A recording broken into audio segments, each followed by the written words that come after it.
Après 25 ans de présence, la mission de l'Organisation des Nations Unies pour la stabilisation en République démocratique du Congo, MONUSCO, a officiellement pris fin dimanche 30 juin 2024 dans la province du Sud Kivu, dans l'est du pays.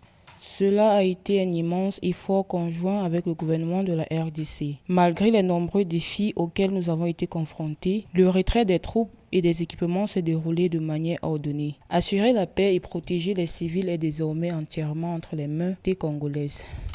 Selon les autorités congolaises, la fermeture du bureau de la MONUSCO au Sud Kivu constitue une étape clé du désengagement de la mission onusienne en République démocratique du Congo, mission dont le mandat se limite désormais aux provinces du Nord Kivu et de l'Ituri. Si le désengagement concourt au transfert des bases militaires et installations de la MONUSCO aux forces de défense nationale, la transition, quant à elle, constituera cette période pendant laquelle le gouvernement assumera les activités autrefois exercées par la mission onusienne avec l'appui des agences, fonds et programmes du système des Nations Unies.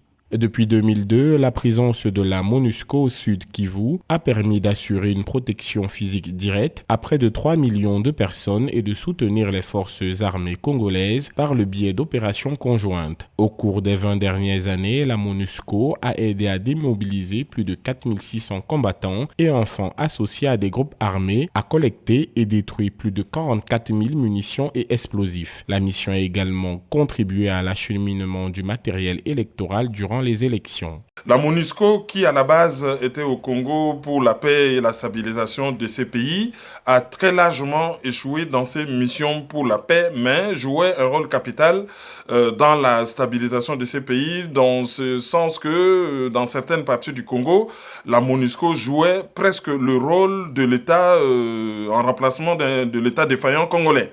Alors, ces deux parts, si sur le plan paix peut réjouir une partie de la population, mais côté stabilisation, la MONUSCO va manquer à la population congolaise. Le désengagement de la MONUSCO intervient alors que la province du Nord Kivu fait face à une offensive d'ampleur de la rébellion du mouvement du 23 mars M23, soutenue par des éléments de l'armée rwandaise.